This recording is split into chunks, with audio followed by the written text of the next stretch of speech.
Hi and welcome back.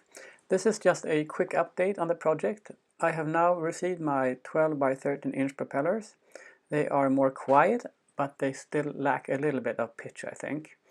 But it's much more pleasant to be close to the craft when I'm flying it.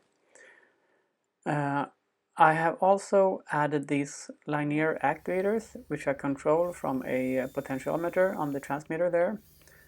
And they control the wire leading up to the leading edge on the airfoils so that I can adjust the angle of attack in flight. So when it's all tensioned up, it's like 8 degrees. But the throw on the actuators is actually excessive. So I would only need to use like the first 20 millimeters, but it can extend to 50 millimeters. And that corresponds to, going down from the inner setting here is 8-degree pitch on the wing. But the full pitch of the wing is just super excessive. I think it's like 25 degrees or even more. So it's sort of, and the stiffness of the wing actually prevents it from going to this full pitch setting. So in order to figure out which angle of attack is the most efficient, I have also added the current reading from the Tyrannus there, since I did need to add an extra receiver on the rotating part to manage the linear actuators. I added that current reading, so I have amber there to read out the amp draw. So I'm starting out now with the 8-degree setting, which I flew in previous videos, which I find to be very pleasant when I'm moving the aircraft around, but it's less efficient for hover. And I don't know how well you hear amber here, but it's around just above 10 amps in a low hover with this 8-degree angle of attack. And the most efficient angle of attack is somewhere around 12 or perhaps 13 degrees pitch. So here I'm down to somewhere around 8.5 amp. And when I go to the most excessive setting, I think it's like 15, 16 degrees, somewhere there, it starts to become less efficient and drawing in the excess of 9 amps. But it turns quite slowly, so it's sort of nice to look at.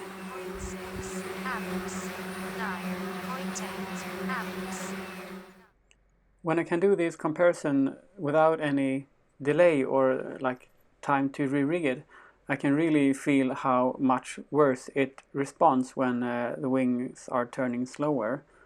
And I think it's partly due to the lower airspeed of the control surfaces, so they generate less corrective force.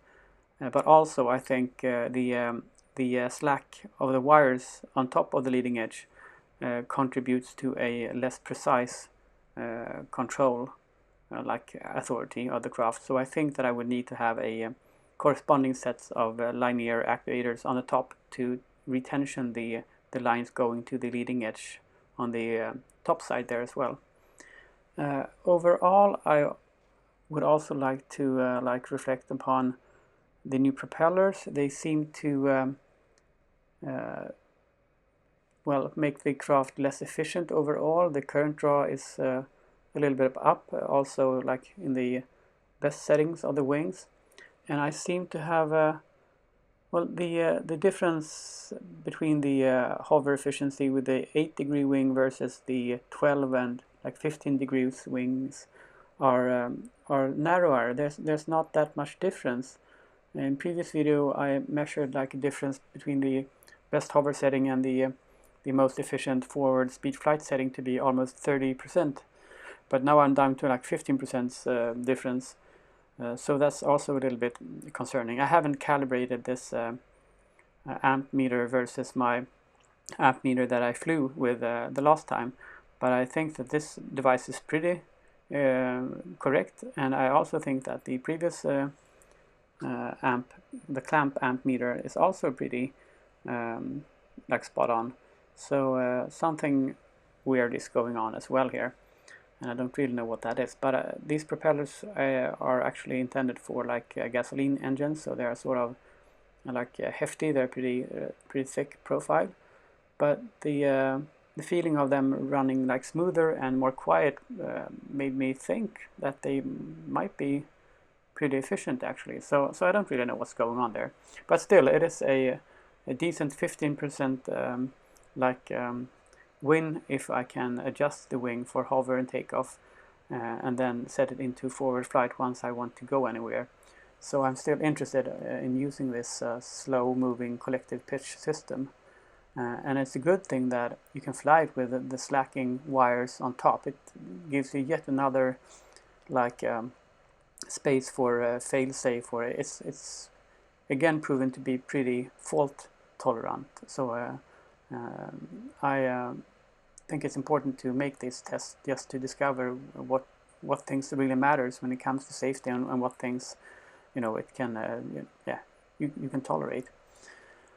Okay, so moving on from here now, the good thing now is that I know that in this kind of composition, it's a good starting point to build the craft to have a like 10-degree built-in angle of attack, and then you can force it down to 8 degrees for efficient forward flight, and you can force the wings up slightly to like 12 degrees to have a efficient hover, and that gives me the like the specifications I need to make the next iteration. So I know that this is a good starting point. It's most likely not the perfect starting point, but it's I have made sure that I'm not like totally off in the design.